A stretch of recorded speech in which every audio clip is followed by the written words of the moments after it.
আওয়ামী লীগ কারো লুঙ্গির তলায় ঢুকে না। আওয়ামী লীগ যদি আসতে চায় তাহলে দেশে যে অবস্থা চলছে এরাই আওয়ামী লীগকে আসার সুযোগ করে দেবে।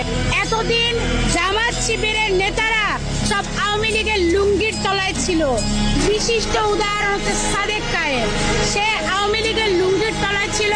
রাব্বানীকে ভাই ভাই ভাই ভাই বলতে বলতে মুখে ফেনা তুলে ফেলতে সাদেক কায়েম। এই সাদেক কায়েমকে আমরা দেখেছি বঙ্গবন্ধুর সাথে ছবি তুলতে, বঙ্গবন্ধুর ছবির সাথে ছবি তুলেছে, অমুক ছাত্র লীগের নেতাকে ফুল দিয়ে ছবি তুলেছে। কিন্তু 5ই আগস্টের পরে যখন আওয়ামী লীগের পতন হলো তখন আস্তে করে আওয়ামী লীগের লুঙ্গি উঠিয়ে সাদেক কায়েম কি করলো?